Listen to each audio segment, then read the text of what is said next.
Pour le magazine de ce dimanche, nous allons parler du bilan de la 4e édition des Journées nationales de valorisation de l'agriculture, des ressources animales et halieutiques ici en Côte d'Ivoire. Et c'est avec Jennifer Sires, présidente de l'Agence pour la valorisation de l'agriculture. Madame, merci d'avoir accepté notre invitation. Mais avant notre entretien, nous allons suivre ensemble ce reportage d'Astou Touré et Herman Niamien sur justement ces journées nationales de valorisation de l'agriculture, des ressources animales et halieutiques en Côte d'Ivoire. Avec une population galopante, un territoire agricole fortement menacé du fait de l'urbanisme, comment nourrir cette population qui ne cesse de s'accroître quand on sait que l'économie ivoirienne repose principalement sur l'agriculture? Pour répondre à cette préoccupation, les journées nationales pour la valorisation de l'agriculture, des ressources animales et halieutiques ont été organisées les 4, 5 et 6 décembre dernier à Bondoukou dans la région du Gontougou. L'Agence pour la valorisation de l'agriculture, AVA, en collaboration avec les ministères en charge de l'agriculture et de la production animale et ressources halieutiques, en partenariat avec des institutions internationales, ont décidé de la revalorisation des secteurs animal et halieutique en plus de l'agriculture afin d'assurer la sécurité alimentaire en Côte d'Ivoire. Ces journées ont été initiées il y a 4 ans en vue de favoriser un développement économique, commercial et social soutenu de l'agriculture et de l'élevage en vue de leur procurer des moyens durables de subsistance. Au cours de cette cérémonie, le ministre de la Production animale et des Ressources halieutiques, Kobena Kwasi Adjoumani, co-président des Journées nationales pour la valorisation de l'agriculture, des ressources animales et halieutiques, session 2014, a annoncé avoir obtenu un financement au niveau international de plus de 10 milliards de francs CFA en vue d'accélérer le processus de compétitivité du secteur. Cette 4e édition a réuni décideurs, acteurs et encadreurs pour une discussion qui a débouché sur des propositions tangibles pour un meilleur accompagnement des producteurs de cette localité. Madame Sires, ces journées ont lieu où? Alors, la 4e édition a eu lieu à Bondoukou, voilà, dans la région du Gontougou. Et pourquoi Bondoukou? Oui, permettez-moi, s'il vous plaît, avant tout propos, de remercier très sincèrement tous nos braves paysans venus de toutes les régions de la Côte d'Ivoire pour prendre part à la 4e édition des JNVA, Journée nationale de valorisation de l'agriculture, des ressources animales et halieutiques, qui se sont déroulées à Bondoukou. Je reviens pour répondre à la question, pour dire que Bondoukou est une zone productrice, grosse zone productrice dans le domaine de l'agriculture et aussi des ressources animales et halieutiques. Vous savez que Bondoukou est la ville qui produit la meilleure qualité de la noix d'anacarde et aussi où l'élevage est pratiqué vraiment en grande masse. Donc, nous avons décidé, et pour tous ceux qui consomment l'igname, quand on parle d'igname bonin, vous savez d'où ça vient de Bondoukou. Nous nous sommes dit, faut que nous puissions nous rapprocher de cette population-là afin de leur donner la possibilité de nous présenter tout ce qu'ils font dans le domaine de l'agriculture, des ressources animales et halieutiques. Et de quoi s'est-il agi lors de ces journées? Alors, déjà, on va commencer par le thème de la 4e édition. Nous avons parlé de la croissance démographique, défi de la sécurité alimentaire. Pourquoi croissance démographique et défi de la sécurité alimentaire? La population ivoirienne ne cesse de croître, alors que la surface du territoire national demeure la même. Comment faire pour nourrir cette population? Il était donc important que nous puissions nous réunir avec l'Assemblée nationale qui est partenaire aux Journées nationales de valorisation de l'agriculture, qui pour la première fois dans l'histoire a délocalisé l'Assemblée jusqu'à Bondoukou pour échanger avec nos braves paysans et éleveurs. C'était une grande première. Les préoccupations ont été posées. Les uns et les autres, je pense, ont pris bonne note. Et vous savez que l'agriculture, c'est tout un processus. Si vous me demandez tout de suite de vous dire les retombées, ça va être difficile. Mais regardons, parce qu'il y a quelques semaines que nous avons fini la 4e édition, et nous regardons et nous allons suivre cela, ne vous inquiétez pas, parce que dans le cadre de nos productions agricoles, la brave paysan, nous avons 24 numéros, nous aurons le temps de passer pour voir les retombées dans le quotidien de nos braves paysans. Vous avez dit tout à l'heure que l'Assemblée nationale a effectué le déplacement à Bondoukou. Exactement. Il y a eu même une session extraordinaire sur le thème.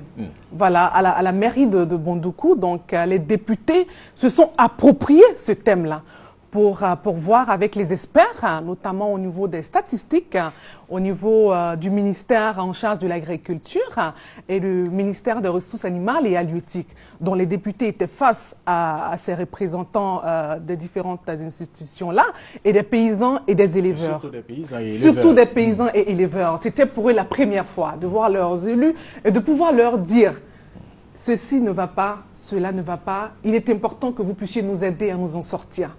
Concrètement, comment se sont déroulés les échanges entre éleveurs, paysans on se et croirait, députés? c'est dommage qu'on n'ait pas les images pour illustrer, mais on se croirait à l'Assemblée nationale. Parce que les paysans sont en face des décideurs, des élus, et des questions sont posées, et les paysans peuvent poser des questions directement aux députés. Donc c'était vraiment un échange. Et vous savez, les JNVA, c'est à la fois ludique et festive. Donc, on a eu le temps pendant 3 jours de statuer sur tout ça. Et vous avez vu le défilé de toutes les coopératives de Côte d'Ivoire. C'était environ 1000 coopératives et plus de 10 000 personnes qui ont pris part à la 4e édition des JNVA. Alors, comment se fait la valorisation de ces deux domaines, agriculture, ressources animales et halieutique? Très bonne question. Je déplore en même temps qu'on n'ait pas d'image pour illustrer, oui, mais vous allez voir qu'ils étaient tous regroupés sur cette plateforme-là. On avait les éleveurs, on avait également toutes nos mamans qui travaillent jour et nuit, qui pouvaient en même temps présenter ce qui est fait. Et on a également les jeunes qui, pour nous, restent plus ou moins la cible principale.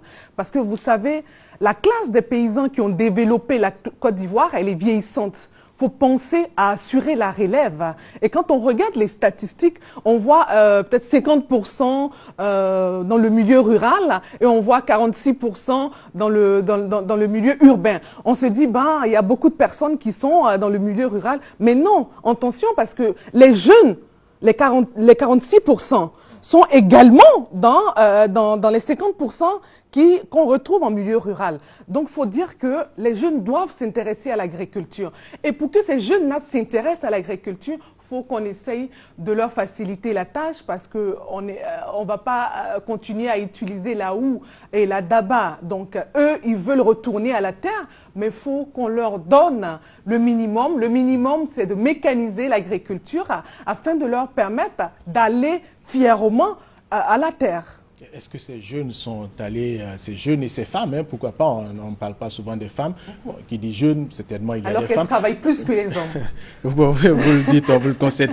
Alors, comment ces jeunes ont pu apporter leur projet à Bondoukou et expliquer aux députés pour que ces députés-là puissent les prendre en compte? C'est vrai, ils n'ont pas certainement le financement, mais ils ont des idées, ils ont des possibilités pour permettre à ces jeunes de pouvoir réaliser leur projet. C'est clair, c'est clair. Et cela a été très bien posé parce que vous savez, nous prenons le temps pendant toute l'année de leur dire il aura les JNVA et c'est une plateforme que nous vous offrons pour que vous puissiez être en contact direct avec vos élus et des bailleurs potentiels.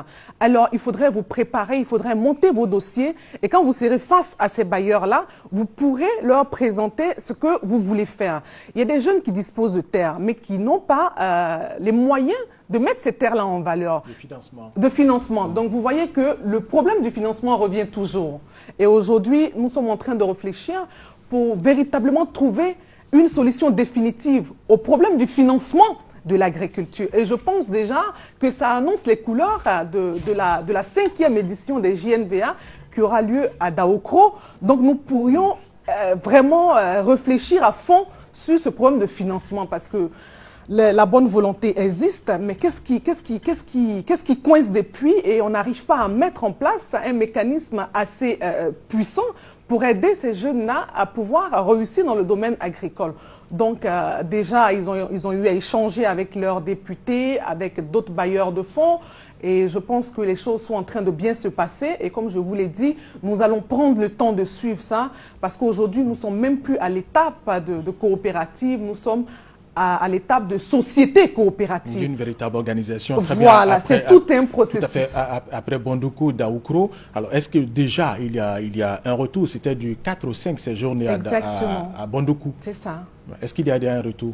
Oui, retour favorable, on va dire, parce que aujourd'hui, les jeunes viennent nous voir et ils nous disent « Vous avez valorisé l'image du paysan ». Aujourd'hui, quand on arrive à Abidjan, on n'a pas honte de décliner notre identité pour dire qu'on est paysan. Parce qu'on sait qu'aujourd'hui, le paysan, c'est celui sur qui véritablement repose l'économie, parce que ce n'est pas moi qui l'ai inventé. Le succès de la Côte d'Ivoire repose sur l'agriculture. Et nous disons que l'avenir de la Côte d'Ivoire repose et reposera encore pour longtemps sur l'agriculture, les ressources animales et halieutiques. Alors, Madame Serres, alors une chose est de produire, une autre chose est de pouvoir commercialiser ces produits. Également la recherche pour pouvoir favoriser tout cela. Je suis parfaitement d'avis avec vous.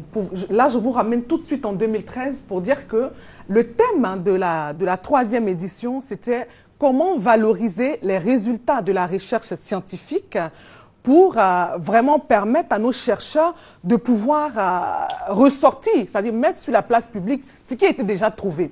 Et aujourd'hui, je viens vous dire qu'on peut faire même du pain à base de la farine peut-être de banane. On a la farine aujourd'hui de manioc.